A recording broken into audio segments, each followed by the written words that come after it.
योगीराज श्री कृष्ण जी महाराज गीता के 16वें अध्याय के 21वें श्लोक में स्पष्ट कहते हैं कि त्रिविधम नरकस्य द्वारम नाशनम आत्मने काम क्रोध तथा लोभ है, तस्मात् एतत् त्रयम् त्यजेत।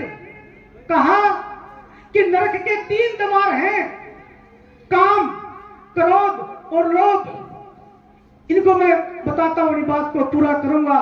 काम क्या है? कामना, अर्थात शारीरिक सुख की कामना, भौतिक वस्तुओं की कामना, कामना और आ जाए त्रिग्रह, चारों ओर से मुझे प्राप्त हो जाए। आदि शंकराचार्य से किसी ने पूछा कि गुरुदेव इस संसार में दरिद्र कौन है? तो आदि शंकराचार्य कहते हैं तस्य तृष्णा विशाला, जिसकी तृष्णा विशाल है कि जीवन अच्छी प्रकार से चल रहा है, वो सभी संसाधन है, उसके बाद भी तृष्णा बनी हुई है, इच्छा बनी हुई है, तो वो सबसे बड़ा गरीब है। जब इच्छाएं पूरी नहीं होती तो क्रोध बढ़ जाता है। क्रोध वो प्रवृत्ति है, वो वृत्ति है जिसमें बुद्धि काम करना बंद कर देती है और व्यक्ति विवेक शून्य हो जाता है। उसने जो पूरे जीवन का जो संचय किया है, जो शुभ कार्य किए हैं, उनको वो कुछ पल में खो देता है। और कई बार तो हम क्रोध में ऐसा कार्य कर लेते हैं जिसका पछतावा ताउम्र हमें रहता है। और क्रोध के बाद अगर कामना की पूर्ति हो जाती है तो लोभ बढ़ जाता है। लोभ अर्थात और कामना बढ़ जाना। एक शिष्य ने अपने गुरु से पूछा, गुरुवर इस पाप का बाप कौन है?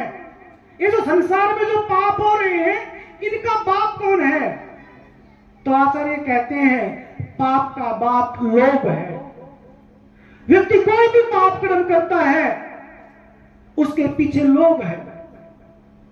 तो हमने जो यज्ञ किया, कितनी महान संस्कृति है हमारी वैदिक संस्कृति।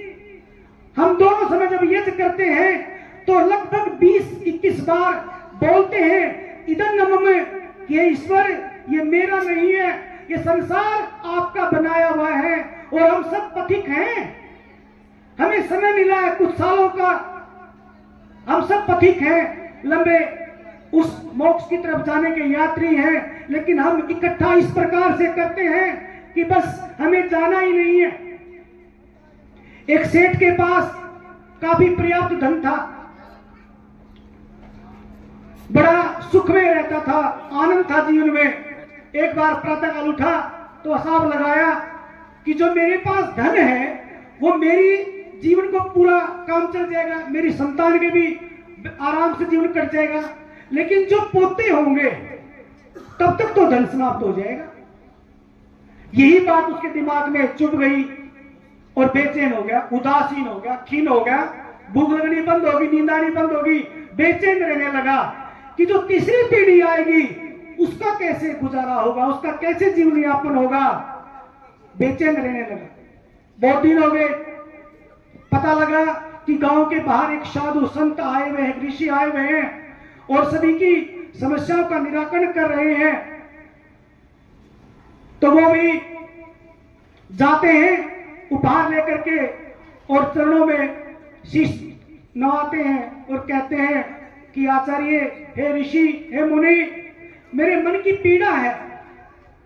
उसने कहा कि क्या पीड़ा? कहा कि ऐसे ऐसे मेरे पास इतना तो धन है कि मेरा जीवन, मेरी संतान का जीवन बड़े आराम से कट जाएगा, लेकिन जो तीसरी पीढ़ी है, मेरे जो पोते हैं, उनका जीवन कैसे कटेगा, ये पीड़ा मुझे दिन रात खा रही है। वो साधु कहता है, वो संत कहता है कि आपके ही गांव के परली साइड, गांव से बाहर एक कुटिया है और उस कुटिया में एक स्त्री रहती है अपनी पुत्री के साथ। आप वहां जाना, आपकी समस्या का समाधान हो जाएगा। वो व्यक्ति आज भी, वो सेठ सो नहीं सका खुशी के मारे कि कल मेरी समस्या का समाधान हो जाएगा।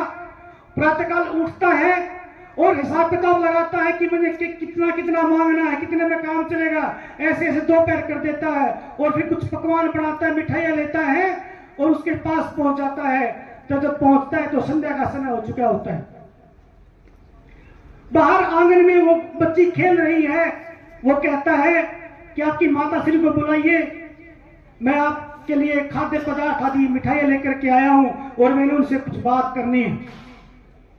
वो बच्ची घर के अंदर गई तो उसकी मां संध्या उपासना कर रही थी।